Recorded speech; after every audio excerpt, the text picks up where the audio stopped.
Daniel Rivers wiped down the marble countertop in the executive break room for the third time that morning, his reflection staring back at him from the polished surface. The bags under his eyes told the story of another sleepless night, another evening spent helping his daughter Lily with her homework until midnight, then waking up at 4 a.m. to make it to his janitorial shift at Cromwell Enterprises by 5. At 42 years old, Daniel never imagined his life would look like this. 3 years ago, he'd been a senior accountant at a mid-sized firm, living in a comfortable suburban home with his wife Rachel and their daughter. Then Rachel got sick. Cancer, they said. Aggressive, they warned. Gone within 8 months, they mourned. The medical bills had swallowed everything, the house, the savings, the retirement fund. Daniel sold it all to give Rachel every possible chance, every treatment, every hope. In the end, he'd traded everything for just a few more months with a woman he loved, and he'd do it again without hesitation. Before you continue, if you're enjoying this story, please take a moment to like this video, subscribe to our channel, and share it with someone who needs to hear it. Your support helps us bring more stories like this to life. Now, let's continue. Now Daniel worked a graveyard shift as a janitor, a job that paid barely enough to cover rent on their tiny one-bedroom apartment where Lily slept on the bed and he took the couch. During the day, he caught a few hours of sleep before picking Lily up from school, helping with homework, making dinner from whatever he could stretch from their tight budget. It was exhausting, relentless, and lonely, but Lily was everything. Her smile made it worthwhile. Her laughter made him remember why he kept pushing forward. What made the grueling schedule almost unbearable wasn't the physical exhaustion or the financial stress. It was Cassandra Cromwell, the CEO's daughter and newly appointed vice president of operations.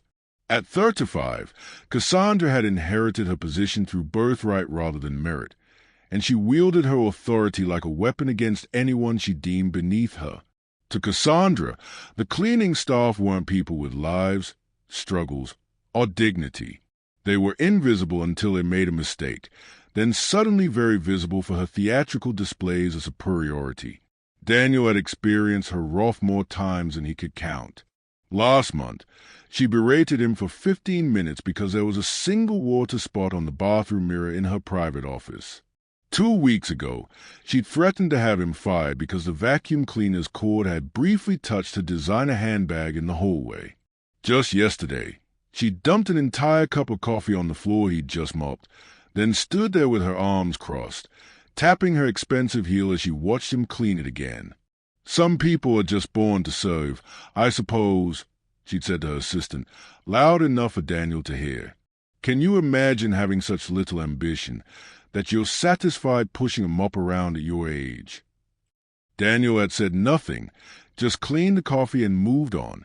He'd learned that responding only made things worse. Cassandra fed on confrontation, on asserting her dominance. The best strategy was silence, invisibility, endurance. He needed this job. Lily needed stability, needed her school, needed the health insurance that came with his employment, modest as it was. But tonight, something was different. Daniel noticed it immediately when he arrived for his 11 p.m. shift. The executive floor was still lit up, unusual for this hour. Voices carried down the hallway, tense and urgent. As he began his routine in the far offices, he tried not to pay attention. Executive business wasn't his concern. His concern was emptying trash cans and vacuuming carpets and staying employed. Around 1 a.m., as Daniel was cleaning the conference room adjacent to Cassandra's office, he heard shouting. Cassandra's voice, sharp with panic, carried through the walls. Then another voice, male, aggressive and demanding. Daniel paused, his hand on his cleaning cart. The building should be empty except for security and the cleaning crew. He moved closer to the wall, listening. "I don't care about your excuses. Cassandra, you promised me that contract. You promised me inside information on the merger. Keep your voice down, Brandon. I gave you what I could. If you misplayed it, that's not my fault." "Misplayed it? You gave me bad information. I lost $2 million. Your little insider trading scheme cost me everything. Daniel's heart began to pound. He shouldn't be hearing this.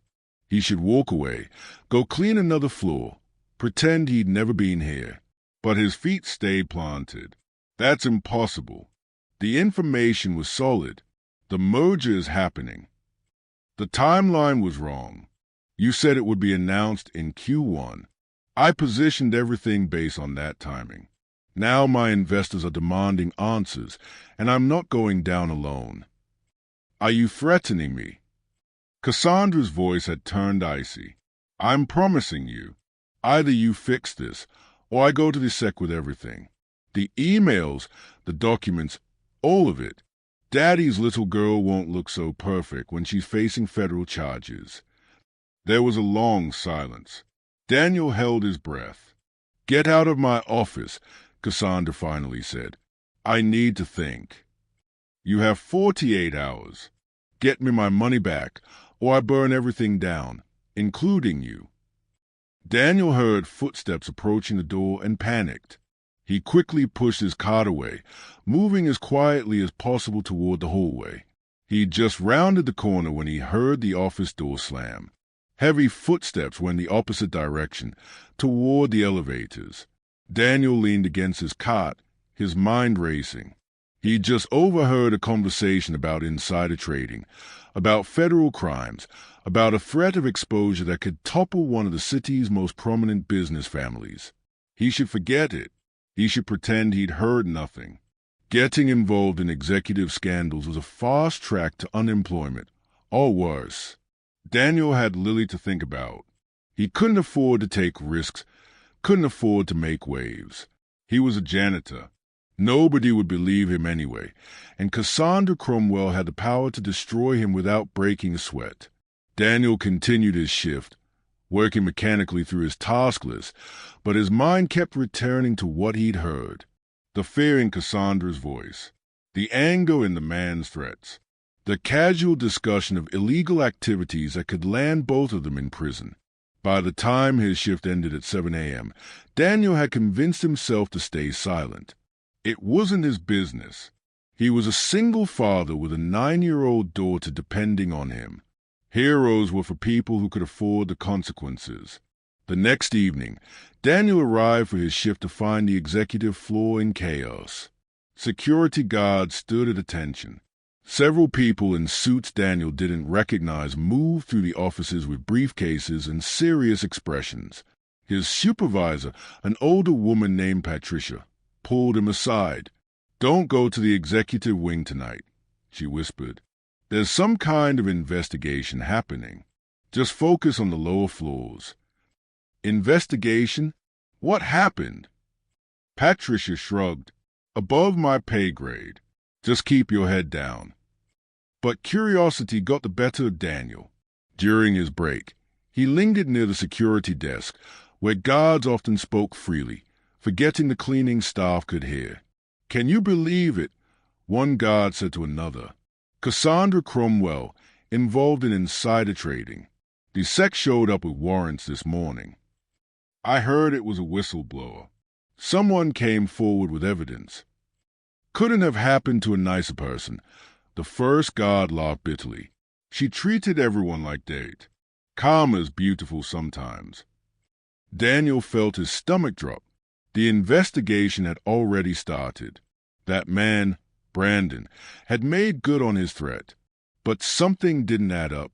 If Brandon was threatening to expose Cassandra, why would he do it so quickly? He'd given her 48 hours. It had been less than 24. Over the next week, the situation escalated. The news media picked up the story. Cromwell Enterprises rocked by insider trading scandal. The headline screamed. Cassandra's face appeared on every business channel, looking haggard and trapped. The SEC investigation expanded. And then Daniel saw something that made his blood run cold. On the news one evening, as he and Lily ate dinner in front of their small TV, a reporter stood outside the federal courthouse. In a twist to the Cromwell Enterprises scandal, Brandon Pierce, the alleged co-conspirator who first brought evidence to the sec, was found dead this morning in an apparent suicide. Pierce had been cooperating with investigators and was expected to testify against Cassandra Cromwell. Lily was talking about her day at school, but Daniel barely heard her. Brandon Pierce was dead.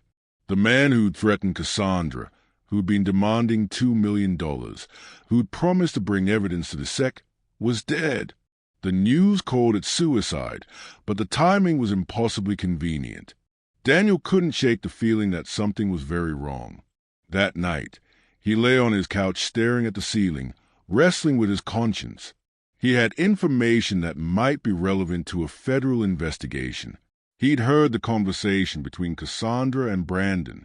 He could verify that Brandon had been threatening Cassandra, that there had been conflict between them, that Cassandra had a motive if Brandon's death wasn't actually suicide. But coming forward meant exposing himself. It meant making himself visible to people with power and resources he couldn't comprehend. It meant potentially painting a target on his back and, worse, putting Lily at risk. What if Cassandra's family really was involved in Brandon's death? What if they came after anyone who threatened them? Daniel thought about Rachel, about what she would have told him to do. Rachel had always been the moral compass of their relationship, the one who insisted they do the right thing even when it was hard. When their neighbor's house had flooded and insurance was dragging their feet, Rachel had organized the entire neighborhood to help rebuild. When she'd witnessed a hit and run, she'd waited 2 hours to give a statement to police even though she had a doctor's appointment she'd been waiting months for. We can't control what other people do, Rachel used to say. We can only control whether we're willing to stand up for what's right. But Rachel wasn't here no more. She wasn't the one who would have to face the consequences. She wasn't the one who had to keep Lily safe, fed, and housed.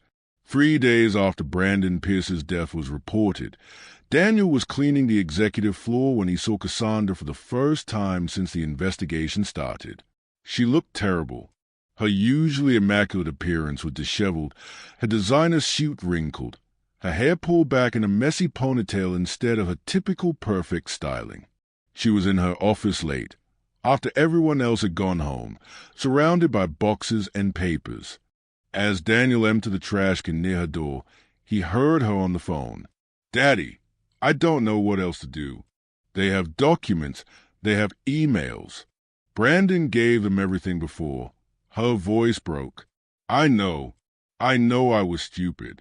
I just wanted to prove I could make big money, that I deserved this position. I never meant for it to go this far."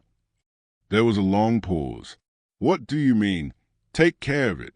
"Daddy, Brandon's already dead. They're asking questions about that. If anything else happens," another pause. No, I won't be a part of that. I made mistakes, but I'm not." Her voice dropped to a whisper Daniel couldn't hear. Daniel's hands trembled as he moved to the next office. He'd just heard Cassandra reference Brandon's death in a way that suggested it might not have been suicide. He'd heard her father, the powerful CEO Gregory Cromwell, implying he could take care of the problem. That night, Daniel didn't sleep at all. He sat on his couch, watching Lily sleep in the bedroom, and made a decision that terrified him. In the morning, after dropping Lily at school, he didn't go home to sleep. Instead, he took the bus downtown to the federal building and asked to speak to someone from the sec. The agent who met with him was a woman in her 40s named Jennifer Walsh. She listened patiently as Daniel, exhausted and nervous, explained who he was and what he'd overheard. "Mr. Rivers, you understand that what you're describing is extremely serious? You're suggesting that Cassandra Cromwell may have been involved in Brandon Pierce's death." "I'm not suggesting anything," Daniel said carefully. "I'm just telling you what I heard. Brandon threatened her. 2 days later, he's dead, and she's on the phone with her father talking about how Brandon's already dead, like it was something that was done, not something that happened." Agent Walsh took detailed notes. She asked him to repeat the conversations multiple times, pressing for exact wording, specific details. After 2 hours, She thanked him and asked him to be available for follow-up questions. "Will my name be public?" Daniel asked. "I have a daughter. I can't." "We'll do everything we can to protect your identity," Agent Walsh assured him. "But I need to be honest, Mr. Rivers. If this goes to trial, you may be called as a witness. Are you prepared for that?" Daniel thought about Lily, about their tiny apartment, about the precarious stability he'd fought so hard to build. Then he thought about Brandon Pierce, about whether he'd actually killed himself or been murdered. He thought about Cassandra Cromwell facing consequences for once in her privileged life. "I'm prepared," he said. The next 2 weeks were the most stressful of Daniel's life since Rachel's death. He continued working his janitorial shift, avoiding Cassandra when possible, terrified that somehow she'd find out he'd gone to the sec. The investigation intensified. More agents appeared at Cromwell Enterprises. More executives were questioned. The media frenzy grew. Then, one evening during his shift, Daniel was called to the main security desk. His heart pounded as he took the elevator down, certain that he'd been discovered, that he was about to be fired or worse. Instead, he found Agent Walsh waiting for him with 2 other officials. "Mr. Rivers, we need you to come with us. We have a warrant to search Cassandra Cromwell's office, and we need you to help us understand the layout and confirm some details about the night you overheard the conversation with Brandon Pierce." Daniel accompanied them to the executive floor, where a dozen agents were systematically going through Cassandra's office. Cassandra herself was there, flanked by expensive lawyers, looking like she might shatter at any moment. When she saw Daniel walk in with the agents, her face went pale, then red. "Him? You're bringing a janitor in here to... What? Are you serious?" "Mr. Rivers has been assisting with our investigation," Agent Walsh said calmly. "Mr. Rivers, can you confirm this is where you were working on the night of October 17th when you overheard the conversation between Ms. Cromwell and Mr. Pierce?" Daniel looked around the conference room, then nodded. "Yes. I was cleaning in here when I heard them in the office next door, arguing." "You..." Cassandra's voice was shrill with disbelief. "You've been spying on me." "I was doing my job," Daniel said quietly.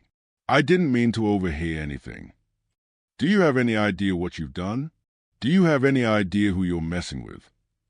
Cassandra took a step toward him, but her lawyers pulled her back. "Ms. Cromwell, I strongly advise you to stop talking," one of the lawyers said urgently. Over the next hour, Daniel watched his agents catalog documents, computers, and files. He confirmed details about timing, about where he'd been standing, about what he'd heard. Through it all, Cassandra stared at him with a mixture of fury and disbelief, as if she couldn't comprehend how someone she'd barely acknowledged as human could be instrumental in her downfall. As the agent prepared to leave, Cassandra broke free from her lawyers and confronted Daniel directly. "Why?" she demanded. "Why would you do this? I could have had you fired 100 times. I still can. You're nothing. You're nobody." Daniel looked at her tired eyes, at the desperation in her face, and felt something unexpected. Pity. "I did it because it was the right thing to do," he said simply. "A man is dead, Miss Cromwell. Maybe he was a bad person. Maybe he deserved legal consequences. But he didn't deserve to die, and his family deserves to know the truth.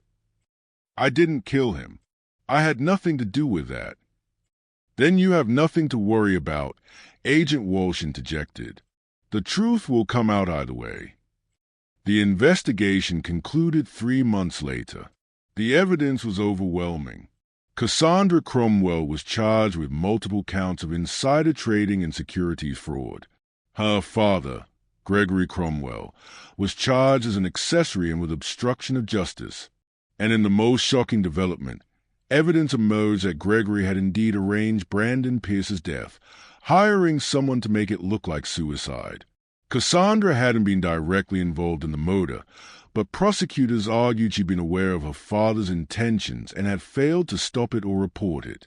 The trial became the biggest business scandal of the decade, and despite the prosecution's best efforts to protect him, Daniel's identity as a key witness eventually leaked to the media. Suddenly, the widowed janitor who'd stood up to corrupt billionaires became a news story himself. Daniel hated the attention. Reporters camped outside his apartment. Strangers recognized him at the grocery store. His supervisor at Cromwell Enterprises, which was now under new management, assured him his job was secure, but Daniel felt exposed and vulnerable. The worst part was explaining it all to Lily.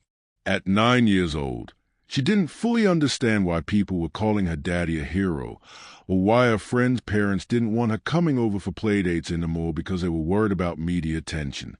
Did I do the right thing? Daniel asked Patricia, his supervisor, one evening during a break. Patricia, who'd worked as a janitor for 30 years and seen countless executives come and go, put a weathered hand on his shoulder. "You did the only thing," she said. "The right thing and the easy thing are rarely the same. Daniel, you chose right over easy. That takes guts." The trial lasted 6 weeks. Daniel testified for 2 days, recounting the conversations he'd overheard, the timeline of events, the details that corroborated other evidence. Cassandra's lawyers tried to discredit him, painting him as a disgruntled employee seeking revenge against a boss who'd been demanding. "Isn't it true that Ms. Cromwell had reprimanded you multiple times for poor work performance?" the defense attorney asked. "Yes," Daniel admitted. "She found fault with my work regularly." "So you had a grudge against her?" "No. I had a job to do, and I did it the best I could. She was often unkind, but that's not why I came forward. I came forward because I heard evidence of a crime. A crime you admittedly know very little about. You're not a lawyer, Mr. Rivers. You're not a financial expert. How could you possibly know what you were hearing was illegal? I know that when someone threatens to go to the SEC, they are talking about something the SEC would care about," Daniel said calmly. "I know that when a man who makes those threats ends up dead 2 days later, it's worth investigating. I didn't need to be an expert to know that reporting what I heard was the right thing to do." In the end, the jury found Cassandra Cromwell guilty on all counts of insider trading and securities fraud. Gregory Cromwell was convicted of conspiracy to commit murder and obstruction of justice. The sentences were substantial. Cassandra received 8 years in federal prison, her father 15 years. On the day of sentencing, as Daniel sat in the courtroom gallery having seen the process through to a conclusion, Cassandra's eyes found his across the room. The hatred had gone out of her expression, replaced by something more complex. Regret, perhaps, or a dawning understanding. After the judge's gavel fell and Cassandra was being led away, she stopped and turned to look at Daniel one more time. Her lawyer tried to hurry her along, but she pulled away and walked over to where Daniel sat today. "I'm sorry," she said quietly, "for how I treated you, for how I treated everyone. You were just trying to do your job, and I made your life hell because I could, because it made me feel powerful." Daniel didn't know what to say. This woman had tormented him, had made his already difficult life harder with her casual cruelty. But now she was going to prison, her life destroyed, her family empire crumbling. "I forgive you," Daniel said, and meant it. "I hope you find peace, Miss Cromwell." Tears streamed down Cassandra's face. "I don't deserve your forgiveness. I don't deserve your kindness. You tried to do the right thing, and I called you nothing, called you nobody. But you were the one with integrity all along. You were the one who understood what mattered." "Ms. Cromwell, we need to go," the federal marshal said gently. Cassandra nodded, then looked at Daniel one last time. "Thank you," she whispered. "Thank you for being brave enough to speak up. Thank you for caring about the truth even when it cost you. You're more of a success than I ever was, with all my money and position. You're a good man, Daniel Rivers. Your daughter is lucky to have you." Then she was gone, led away to begin her sentence, and Daniel sat alone in the courtroom feeling the weight of the past months finally lift from his shoulders. Life didn't magically improve after the trial. Daniel still worked as a janitor, still lived in his small apartment, still struggled to make ends meet. But something had shifted. The new management at Cromwell Enterprises, eager to distance himself from the scandal and create a positive narrative, offered Daniel a position in their accounting department, his former field.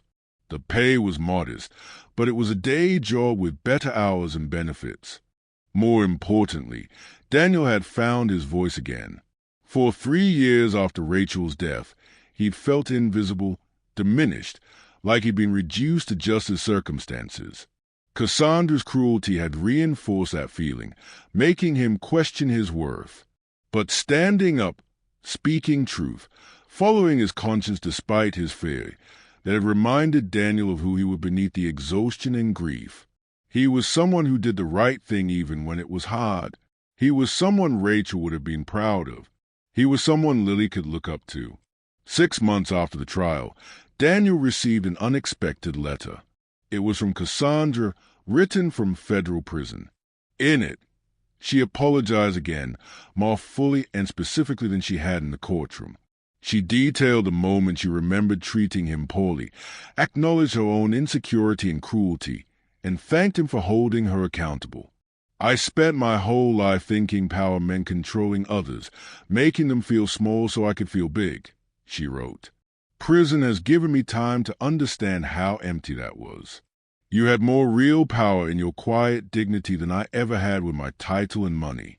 You changed my life, Daniel, by refusing to let me get away with being my worst self.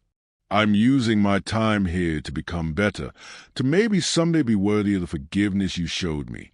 Thank you for seeing me as someone who could change, even when I couldn't see it myself. Daniel wrote back, a short letter encouraging her journey toward redemption. They corresponded occasionally after that, an unlikely connection forged through crisis and consequence. 2 years later, Daniel was preparing dinner in his new apartment, larger now, with a real bedroom for Lily, when she came home from middle school with a civics assignment. "Dad, we have to write about someone we consider a hero and why," Lily said. "Can I write about you?" Daniel laughed. "I'm not a hero, sweetie. I'm just your dad." "That's exactly what a hero would say," Lily grinned. "My teacher told us about what you did, about the trial. Everyone at school knows. You stood up to rich, powerful people because it was right. You protected the truth even though you were scared. That's what heroes do." Daniel pulled his daughter into a hug, overwhelmed with gratitude for this fierce, smart, loving child who made every struggle worthwhile. "You know what the real heroism was," Daniel said. "Getting up every day after your mom died. Taking care of you even when I was too tired to stand. Choosing to keep going, to keep trying, to keep building a life for us. The trial, speaking up, that was just one choice. But being your dad, being there for you day after day, that's a choice I make every morning, and it's the one I'm most proud of." Lily squeezed him tighter. "Can I write about both things?" "You can write about whatever you want," Daniel smiled. That evening, as Lily worked on her essay and Daniel prepared their meal, he thought about the journey that had brought them here. The loss of Rachel, the financial devastation, the grueling nights of janitorial work, Cassandra's cruelty, the fear of speaking up, the stress of the trial, all of it had been overwhelmingly difficult. But he'd survived. More than survived. He'd maintained his integrity, taught his daughter about courage and conscience, and given someone else a chance at redemption. The money hadn't changed. The loss hadn't changed. But Daniel had rediscovered something essential about himself, that circumstances could diminish his bank account, his job title, his possessions, but they couldn't diminish his worth unless he let them. He was Daniel Rivers, widowed father, former janitor, current accountant, and decent human being who'd done his best in impossible circumstances. That was enough. That had always been enough. And when Cassandra Cromwell, in her designer suits and inherited authority, had tried to make him feel like nothing, like nobody, the joke was on her, because Daniel had already learned the hardest lesson life had to teach, that who you are isn't defined by what you have or what you've lost, but by what you choose to do when tested. He'd been tested and hadn't broken. That made him rich in ways Cassandra was only beginning to understand. Years later, when Cassandra was released from prison and began rebuilding her life with humility Daniel would have never imagined from the woman who once berated him over a water spot, she sent him a final letter. "You saved my life," it read, "not by destroying the person I was, but by showing me I could be someone better. Thank you for your courage, your integrity, and your forgiveness. You treated me with more dignity in my downfall than I ever showed you in your struggles. I'm spending the rest of my life trying to deserve that grace." Daniel kept that letter in a drawer, a reminder that redemption is possible, that cruelty often comes from pain, and that the most powerful thing any person can do is simply, steadfastly, courageously choose what's right over what's easy. And every time he looked at Lily, thriving now, confident and kind, growing into a young woman her mother would have adored, Daniel knew he'd made the right choice, not just in speaking up, but in every small daily choice to keep going, keep trying, keep believing that goodness mattered even when the world seemed designed to punish it. He was just a man who lost everything and rebuilt with whatever he had left. But in doing so with integrity intact, he'd given his daughter the most valuable inheritance possible, an example of how to be human when it would be easier to be hard. That, Daniel thought, was a real victory, not the trial outcome or the redemption of his former tormentor, but the quiet certainty that he'd stayed true to himself and raised his daughter to value the same things Rachel had taught them both: courage, compassion, and the conviction that every person deserves dignity no matter their position or power. In the end, the man everyone had overlooked, the janitor treated like trash, had been the one with the clearest vision of what actually mattered.